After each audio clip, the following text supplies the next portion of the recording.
Hello દર્શક મિત્રો, સ્વાગત છે તમારું આજના નવા વિડીયોમાં. તો આજે આપણે વિડીયોમાં વાત કરશું મેરેજ સર્ટિફિકેટમાં એક કઢાવવા માટે એક સરકાર તરફથી નવી અપડેટ આપવામાં આવી છે. તેના વિશે આપણે આ વિડીયોમાં વાત કરશું. થોડાક ડોક્યુમેન્ટમાં ફેરફાર કરવામાં આવ્યા છે. હવે તો દર્શક મિત્રો, વિડીયોને અંત સુધી જોતા રહેજો અને ચેનલમાં નવા હો તો ચેનલને સબસ્ક્રાઇબ કરી લેજો, જેથી અમે આવા નવી માહિતીના વિડીયો પોસ્ટ કરીએ તો તેની નોટિફિકેશન તમને મળતી રહે. તો ચલો દર્શક મિત્રો, આપણે વિડીયોની શરૂઆત કરીએ. તો દર્શક મિત્રો, તમે સ્ક્રીનમાં જોઈ શકો છો ન્યૂઝપેપરનું કટિંગ છે.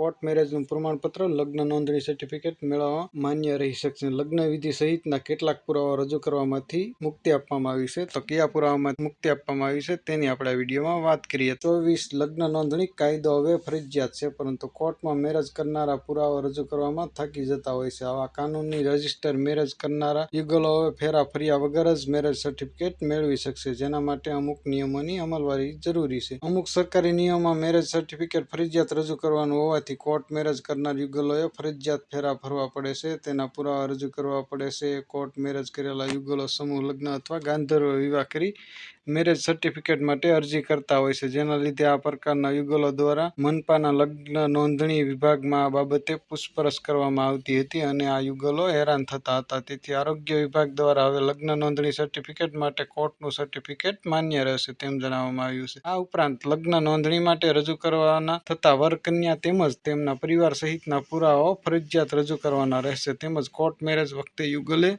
રજૂ કરેલ ફૂલહાર સાથેનો ફોટો ફરજિયાત રજૂ કરવાનો રહેશે. જ્યારે અન્ય પુરાવામાંથી મુક્તિ આપવામાં આવી છે. કોર્ટ મેરેજ કરનારાઓ માટે આ રાહત રૂપ વ્યવસ્થા બને તેવી લાગી રહ્યું છે. તો દર્શક મિત્રો, આ એક તમારા માટે નવી માહિતી હતી. તો આશા રાખો આ વિડીયો તમને પસંદ આવ્યો હશે. વિડીયો પસંદ આવ્યો તો વિડીયોને લાઇક, શેર અને ચેનલને સબસ્ક્રાઇબ કરવાનું ભૂલતા નહીં. ફરી એક નવા ટોપિકમાં નવા વિડીયો સાથે મળશું. ત્યાં સુધી જય હિન્દ, જય ભારત.